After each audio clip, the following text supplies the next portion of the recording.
Assalamualaikum warahmatullahi wabarakatuh, dulur-dulur, sahabat, teman-teman semua. Jumpa lagi dengan saya Benny Ardianto, bocah desa asli Wonogiri. Masih tetap di channel yang sama, Mas Ben Ben Channel. Oke, kali ini saya masih berada di lahan rumput odot ya.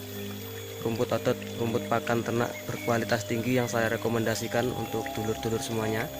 Saya kali ini habis manen rumput odot, tapi saya kali ini tidak membahas tentang pemanenan saya, tapi saya akan membagikan pengalaman tentang rumput berbahaya yang harus kita waspadai dan kita hindari saat ngarit ya dulur-dulur. Oke, simak berikutnya.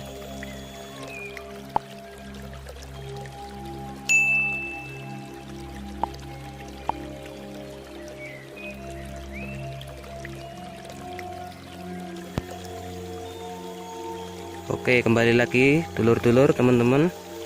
Ini adalah salah satu rumput berbahaya yang harus kita waspadai saat ngarit.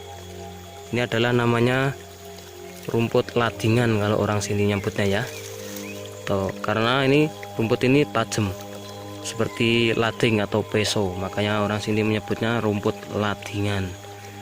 Nah, rumput ini kalau kita nggak waspada saat memegangnya dan kita pelurut atau kita pegangnya begini, itu bisa melukai tangan kita karena ini tajam seperti lading, bahkan seperti silat nih tajamnya nih. Maka teman-teman hindari atau buang saja ya rumput yang kayak gini.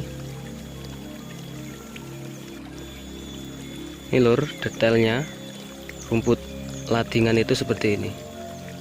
Rumputnya menarik juga sih. Kadang kalau banyak waktu menggerumbul itu ya kita tertarik untuk mengeritnya untuk kita jadikan pakan. Kadang kalau nggak tahu kan bahaya, ini bisa melukai kalau nggak bener megangnya. Ini seperti ini. Nah, ada cara aman untuk memegangnya agar tidak melukai, yaitu kita megangnya itu yang kuat sekalian. Jadi jangan cuma setengah-setengah. Jadi kita pegang kuat sekalian biar tidak melurut atau lepas. Kadang kalau lepas itu kan gesekan dengan tangan kita, maka itu yang bisa menimbulkan luka kepada tangan kita. Tapi kalau kita pegangnya kuat begini, insya Allah itu aman. Lalu kita rit saja, terus kita buang saja, nggak usah dibawa pulang, nggak usah dikasihkan ternak. Ntar waktu kita ngambil bisa melukai kita lagi itu, malahan bahkan bisa melukai hewan ternak kita. Kan kasihan kalau terkena bibirnya atau gimana. Yaitu semoga teman-teman waspada ya. Oke, itu tadi lur salah satu rumput berbahaya yang harus kita hindari saat ngarit ya. Ada lagi rumput berbahaya yang kita waspadai untuk hewan ternak seperti putri malu dan tanaman yang itu berduri ya. Itu jangan dikasihkan kepada ternak. Itu karena bisa membahayakan saat ditelan oleh hewan ternak kita. Pernah ada kasus di tempat saya itu seperti itu. Waktu ngarit itu ada rumput putri malu ya, itu yang ke bawah waktu ngarit, terus dikasihkan ke hewan ternak. Akhirnya dimakan dan ketelen. Itu kan durinya itu seperti pancing itu ya. Ini akan ditelan nyangkut di tenggorokan si sapi itu tadi. Akhirnya sapinya itu nggak bisa makan. Akhirnya kan kurus-kurus. Itu kalau dibiarin bisa ya meninggal, mengenaskan. Nah, akhirnya dijual tapi dengan harga yang murah. Itu kan sangat disayangkan sekali. Maka berhati-hati saat ngarit, usahakan ya amannya itu ya kita tanam rumput ini dan kita waspadai rumput-rumput yang liar berbahaya itu tadi. Dan untuk teman-teman yang generasi muda ya, jangan gengsi, jangan malu kita bekerja sebagai tukang ngarit atau tani, apalah kotor-kotoran kayak gini, nggak usah malu. Kita tetap bangga dengan keseharian kita hidup di desa ya. Kita ikuti saja umumnya orang desa itu seperti apa ya. Kita gotong royong, kita ikuti kehidupan masa kini juga kita ikuti. Pekerjaan apapun kita tekuni, nggak usah kita malu, minder atau gimana. Sama saja kita hidup di desa, di kota itu sama saja. Kalau kita nggak bergerak ya kita nggak makan ya, sama aja.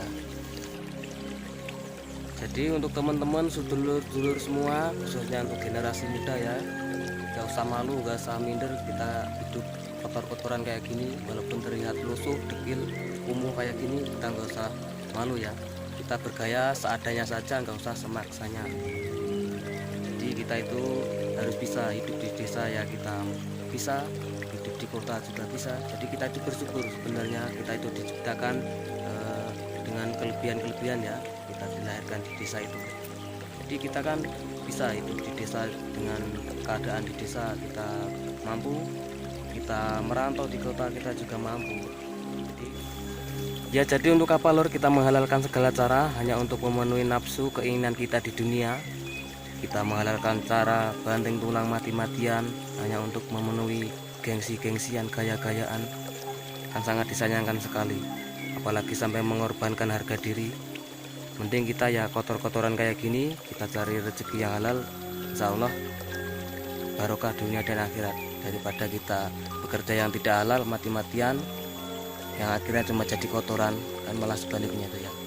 Itu saja video dari saya, semoga bermanfaat untuk dulur-dulur semua, semoga menginspirasi untuk generasi muda untuk bangkit dari rebahan. Jangan hanya rebahan namun mengharapkan suksesan. Salam ngarit. Assalamualaikum warahmatullahi wabarakatuh.